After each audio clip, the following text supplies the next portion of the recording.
Halo semuanya, perkenalkan, nama saya Raka Putra Hadian dari Program Studi Manajemen Logistik, Universitas Logistik dan Bisnis Internasional.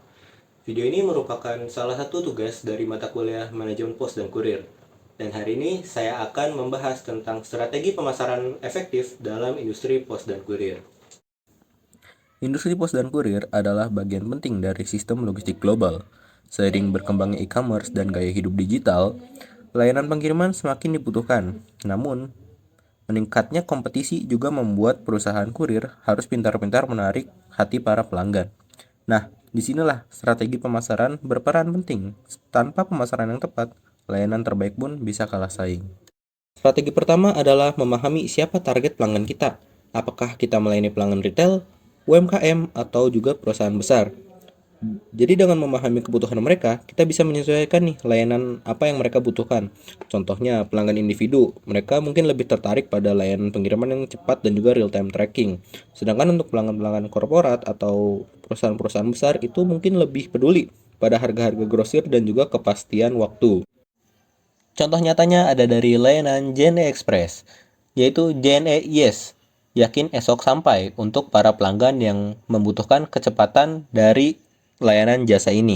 Kemudian ada dari layanan JNE Oke, yaitu ongkos kirim ekonomis. Ini diperuntukkan untuk para pelanggan yang lebih sensitif akan harga. Dengan segmentasi ini, mereka bisa memenuhi kebutuhan dari berbagai kelompok pelanggan. Saat ini, digital marketing bukan lagi pilihan, tapi sebuah keharusan.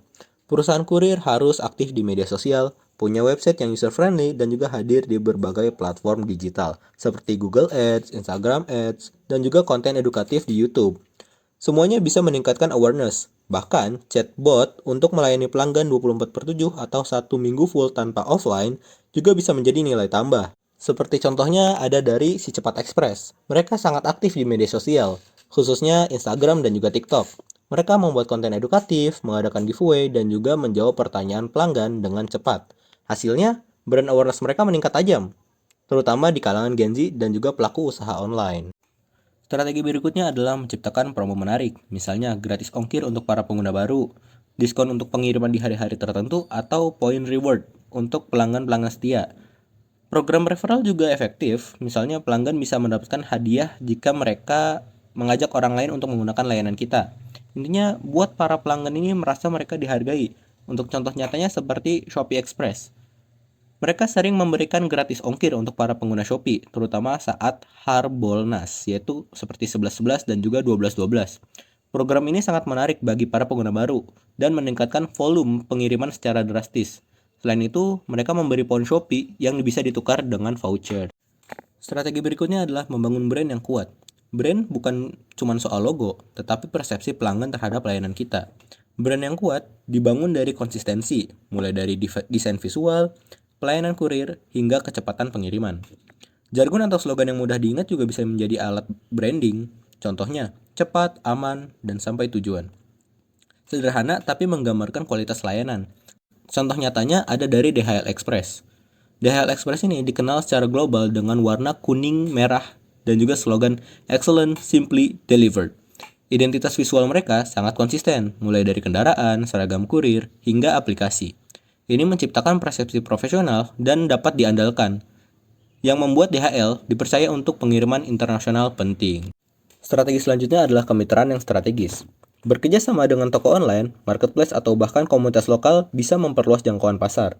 Kemitraan ini bisa memberi keuntungan dua arah, yaitu layanan kurir dapat pelanggan baru, sementara mitra mendapatkan pengiriman yang andal. Contoh nyata dari kemitraan strategis ini ada dari Grab Express. Mereka bermitra dengan berbagai toko online dan UMKM lewat fitur Grab Merchant dan juga Grab Kios. Kerjasama ini membantu mereka menjangkau pelanggan lebih luas, dan UMKM pun terbantu dengan layanan kurir cepat. Keduanya mendapatkan manfaat, yaitu pengiriman mereka meningkat dan juga mitranya jadi lebih luas. Strategi selanjutnya adalah menggunakan data dan umpan balik. Menggunakan data dari pengiriman dan masukan pelanggan untuk meningkatkan layanan. Analisis data bisa membantu untuk menentukan area mana saja yang paling aktif, kapan waktu paling sibuk, dan juga apa keluhan pelanggan terbanyak. Respon yang cepat terhadap feedback ini menunjukkan kepedulian dan juga bisa meningkatkan loyalitas pelanggan. Seperti contohnya ada dari FedEx. Mereka menggunakan data analitik untuk memantau waktu tempuh pengiriman dan titik kendala di jalur distribusi. Mereka juga membuat fitur pelacakan real-time yang memudahkan pelanggan mengetahui posisi paket. Feedback dari pelanggan dikumpulkan secara digital untuk menyempurnakan proses dan juga layanan. Dan itulah beberapa strategi pemasaran yang bisa diterapkan di industri pos dan kurir. Dengan pemasaran yang tepat sasaran, layanan kurir juga bisa berkembang dengan pesat di tengah persaingan yang ketat. Semoga video ini bermanfaat dan juga menambah wawasan kalian meskipun sedikit. Jangan lupa like, komen, dan juga share ke teman-teman kalian. See you in the next video.